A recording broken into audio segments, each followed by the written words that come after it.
چیزیں آپ دیکھیے کہ کیا ہوا ہے۔ پچھلے سال تنخواہ دار طبقے پر 100% بوجھ بڑھایا گیا تھا۔ جو تنخواہ دار طبقے سے ٹیکس لیا جا رہا تھا اس کا موازنہ اگر کیا جائے اس سے پچھلے سال کے مقابلے میں تو یہ تقریباً دگنا ہوا تھا بوجھ۔ اس سال یہ شنید تھی، یہ تنخواہ دار طبقے کی التجا تھی کہ ہم پہ جو بوجھ ڈالا گیا ہے اس کو کم کرو، لیکن ایسا نہیں ہوا۔ ہم یہ دیکھتے ہیں کہ 0.7%، 0.8% کمی کو بہت بڑا چڑھا کر پیش کیا گیا کہ تنخواہ دار طبقے کو ریلیف دے دی گئی ہے۔ یہ کچھ بھی ریلیف نہیں ہے۔ جب آپ اس کو گنیں گے تو ماہوار جو ٹیکس کا بوجھ تنخواہ دار طبقے پر تھا اس میں اگر کوئی کٹوتی ہوئی ہے تو وہ سینکڑوں روپیوں میں آئے گی، اس سے زیادہ نہیں وہ بنتی۔ کچھ مالدار تنخواہ داروں کے لیے شاید تھوڑی بڑھ جائے۔ تو بالکل تنخواہ دار طبقے کو کوئی ریلیف نہیں دی گئی۔ یہ پہلی بات ہے جو قوم کو باور کرانی ہے، سمجھ لینی چاہیے۔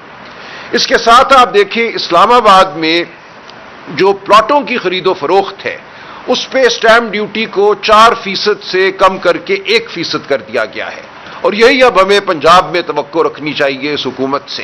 بالکل یہاں نظر یہ آتا ہے کہ پلاٹوں کی فائلوں کی جو خرید و فروخت ہے اس کو ایک دفعہ پھر فروغ دینا مقصود ہے کہ جو لوگ زمین پر بیٹھے ہوئے ہیں، قابض ہیں، ان کی زمینوں کی قیمت ایک بار پھر بڑھ جائے۔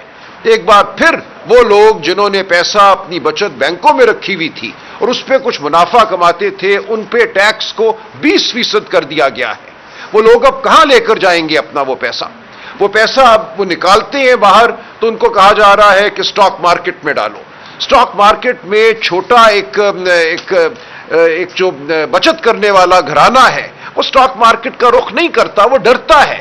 آپ کی سٹاک مارکیٹ کبھی یہاں جاتی ہے کبھی یہاں جاتی ہے، جو اس کے اوپر قابض لوگ ہیں ان پہ کسی کو اعتبار نہیں ہے۔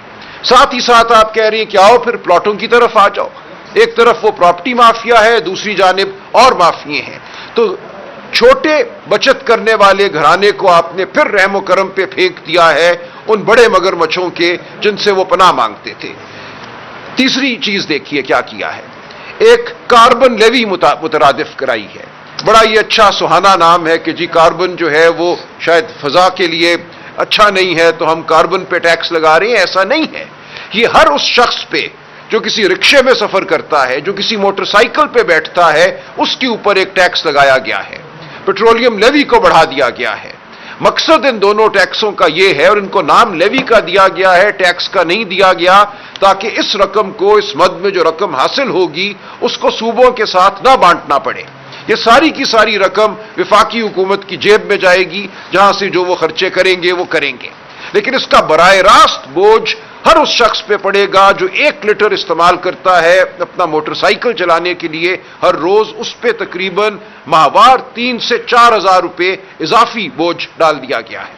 تو یہ آپ کو جو سمت ہے اس بجٹ کی وہ دکھاتی ہیں یہ چیزیں، کہ مقصد یہی ہے کہ جو غریب طبقہ ہے، جو متوسط طبقہ ہے، جو تنخواہ دار طبقہ ہے، جو آپ کے خلاف اٹھ کھڑا نہیں ہو سکتا، جو احتجاج نہیں کر سکتا، اس پہ بوجھ بڑھاتے جاؤ، اور باقی جو طبقے ہیں، جو مراد یافتہ ہیں، جو امیر ہیں، ان کے لیے سہولت پیدا کرو۔